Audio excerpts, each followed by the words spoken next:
મારું નામ એઝાઝ ખાન પઠાણ, ઇન્સાફ ગુજરાત સામાજિક કાર્યકર્તા. સર, હાલમાં બમ્પની શું કાર્યવાહી છે? શું પરમિશન લીધી છે કોર્પોરેશન દ્વારા અને ટ્રાફિક વિભાગ દ્વારા બમ્પ બનાવવા માટે? એટલે પાછલા ઘણા વર્ષોથી સામાજિક કાર્યકર્તા તરીકે અમે કામ કરી રહ્યા છીએ. જ્યારે પણ વિસ્તારની અંદર મક્તમપુરા વોર્ડની અંદર, સરખેજ વોર્ડની અંદર કોઈ પણ પ્રકારની જ્યારે બમ્પ બનાવવાની વાત હોય ત્યારે કોર્પોરેશન અને મ્યુનિસિપાલિટીના અધિકારીઓ તેમજ હાઈવે ઓથોરિટીના અધિકારીઓ એ બાબતે એ વાત કરે છે કે તમે પહેલાં ટ્રાફિક શાખાની પરમિશન લઈને આવો. પણ અહીંયા અમે જોઈ રહ્યા છીએ કે વિશાલા હોટલની પાસે વિશાલા હોટલવાળા માલિકના કહેવા ઉપર અહીંયા બે તરફ રાતોરાત બમ્પ બનાવી દેવામાં આવ્યા છે.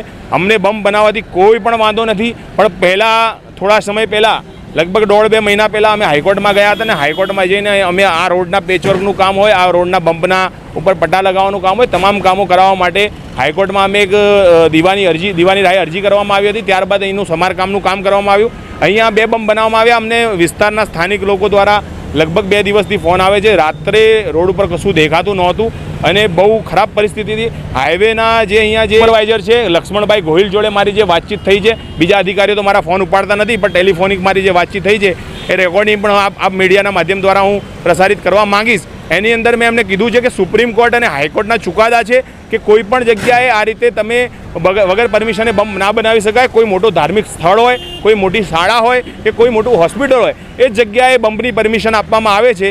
પણ અહીંયા કેમ ન જાણે ખાલી એક હોટલ, વિશાલા હોટલ આપણે અહીંયા જોઈ રહ્યા છો, વિશાલા હોટલને લીધે ફક્ત અને ફક્ત વિશાલા હોટલના માલિકના કહેવા ઉપર બમ્પ બનાવવામાં આવ્યા છે. અને બમ્પ બનાવે એનો અમને કોઈ વાંધો નથી, પણ સવાલ એ છે કે અહીંયા પટ્ટાની વાત હતી, જે પટ્ટા લગાવવામાં નહોતા આવ્યા. લોકો અહીંયાને હાઈવે ઉપર બહારથી લોકો અવર જવર કરે છે. અહીંયા જે દક્ષિણ ગુજરાતથી આવતા લોકો અહીંયાથી પસાર થાય છે, એ લોકોને ખબર ના હોય અને બમ્પ ઉપર રાત્રે ઘણા અકસ્માત થયા છે. અને કાલે રાત્રે મેં અધિકારીને ફોન કર્યા, અધિકારીઓ ફોન નથી ઉપાડતા.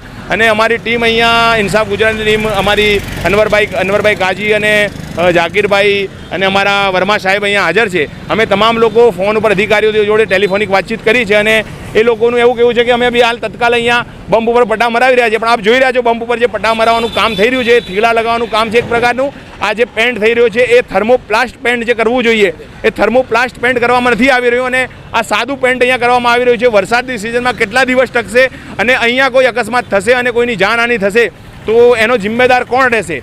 અમે 1-2 દિવસની અંદર રથયાત્રાનો માહોલ છે એટલે અમે તમામ પોલીસ અહીંયા રથયાત્રાના કાર્યક્રમમાં લાગેલી હશે, એટલે એ બાબતે અમે એમને પરેશાન કરવા માગતા નથી. પણ અમે સોમવારના દિવસે કે મંગળવારના રથયાત્રા પૂરું થયા પછી મંગળવારના દિવસે અમે અહીંયા ટ્રાફિક અમારા જે પીઆઈ છે ધાકડ સાહેબને પણ મુલાકાત કરીશું અને ટ્રાફિક ડીવાયએસપીને પણ મુલાકાત કરીશું અને એ બાબતે અમે આગળ અમારી રજૂઆત કરીશું કે આ બમ્પને તત્કાલમાં અહીંથી હટાવવામાં આવે ને ના હટાવવા હોય તો અહીંયા યોગ્ય પ્રકારે અહીંયા પટ્ટા લગાવવામાં આવે.